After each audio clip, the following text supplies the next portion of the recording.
Hey guys, I'm at the Temple Performing Arts Center, about to speak with Wolf Blitzer, who's accepting the Lou Klein Award. Let's take a look.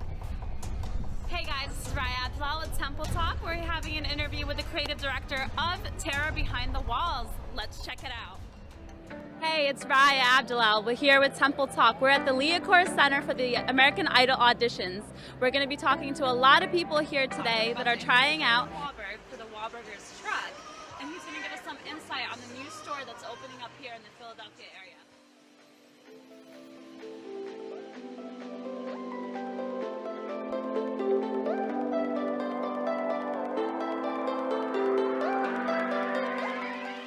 Hey, Temple Talk, we're here with Jordan Peele and Method Man. We're here to discuss.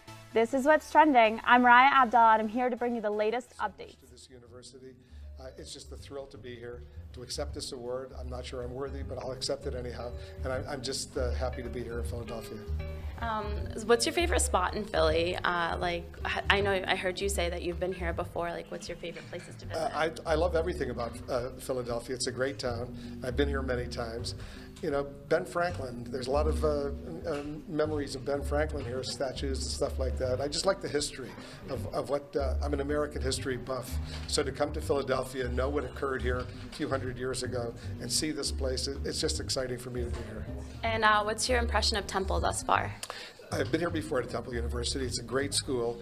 The journalism, media, communications program is excellent. You've produced a lot of wonderful people. I'm here with my good friend Paxton Baker, who's a product of Temple University, and he's told me about it over the years. When I mentioned to him the other day I was coming up to Temple, he said, I'm coming too.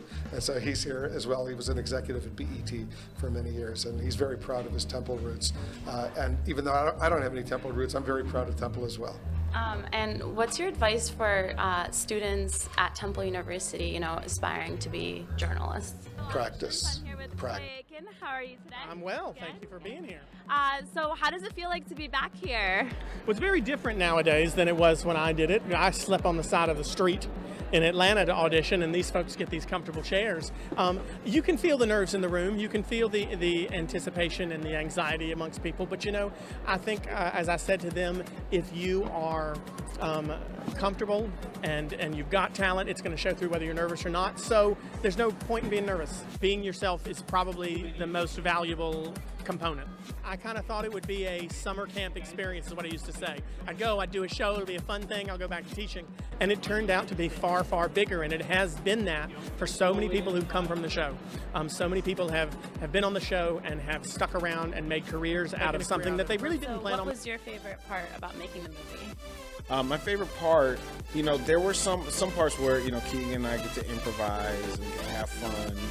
The scenes that Keegan and Cliff and I got to do together, we're just trying to make each other laugh. There's a lot of improvising going on. Cliff, what's next for you? Mama say, Mama sa, Mama kusa. I'm going to start with you first. Do you have a cat at home? No. I do have a dog, and I have never lost my dog, but I feel like how most people feel. If my dog or cat was in trouble, I would do anything. I would go walk through flames, I would confront cartel. What inspires you to cover the stories that you do? I know you're doing Babies Behind Bars right now. What's it like shooting that? I love stories that have that look at a social issue that's complicated.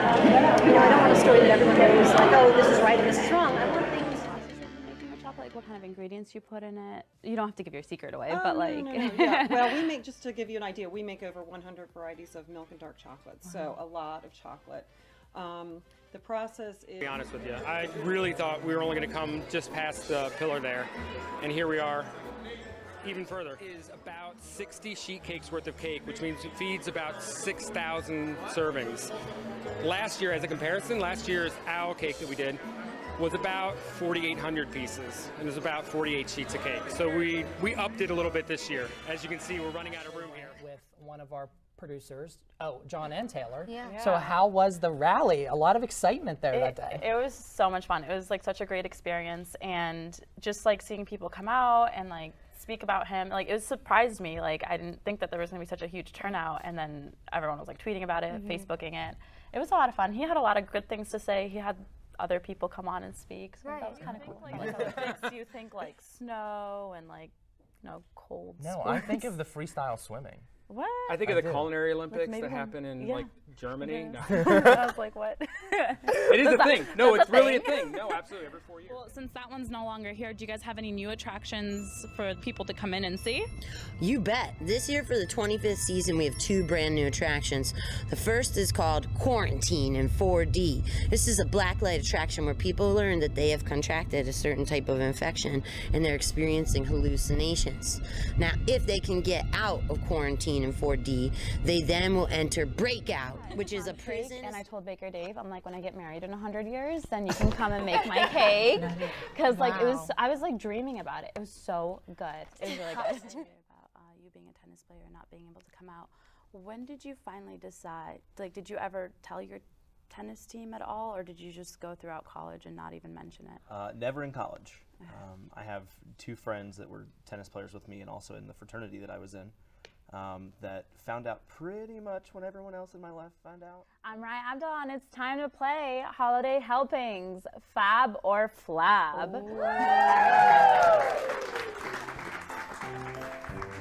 So here's how it's going to work. I will ask each team one question, and they will answer with either A, B, or C. After the VMAs, Pink had a few comments to say about the award show that left some celebrities very unhappy. Pink took it to Instagram to show her distaste in how the award shows were turning out every year. Demi Lovato, who performed at this year's show, took it to Twitter and made it very clear about how she feels about Pink's comments. Of course, Pink didn't stand down and replied to Lovato's tweets. I wonder if they'll ever perform together after. We had a great day out here at American Idol. We talked to a lot of talented people. Now back to you guys in the studio. That's all we have for you. Be sure to come and check this out, guys. Congratulations, Wolf Blitzer, on accepting your Lou Klein Award. Thank you so much for speaking to us. Now back to you guys in the studio. All right, guys, that's all we have for you today. Now back to you guys in the studio.